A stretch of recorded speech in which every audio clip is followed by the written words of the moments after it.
அரசியல்வாதிகளாக இருக்கின்றவர்கள் கொடுத்தது போக சோப்பிலே என்ன இருக்கிறது என்று கையுட்டு பார்க்கின்ற நேரத்திலே அவர்கள் திருப்பி அந்த உரையை என்னுடைய சோப்பிலேயே வைத்து தட்டி கொடுத்து சென்றது எனக்கு இன்னும் அவர்கள்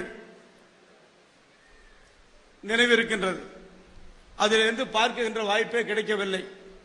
மீண்டும் அவர்கள் கடலூரிலே இருக்கின்ற போது கடலூருக்கு சென்ற போது அவர்களை சந்திப்பதற்காக கடலூர் சிறை சென்றேன்.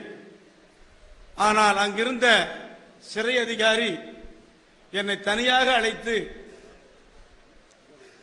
நீங்கள் இந்த கோலத்திலே இருந்து இங்கே உங்களை பார்ப்பதற்கு நாங்கள் அனுமதிக்க முடியாது,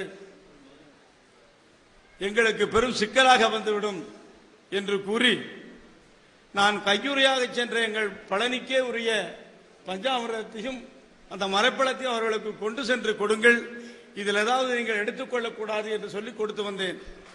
பின்பு இப்பொழுதுதான் அவர்களை பார்க்கின்ற ஒரு வாய்ப்பு. அப்படிப்பட்ட அவர்கள் தொடங்கிய இந்த கூட்டத்தில் என்மேல் அதிக ஈடுபாடும் அக்கறை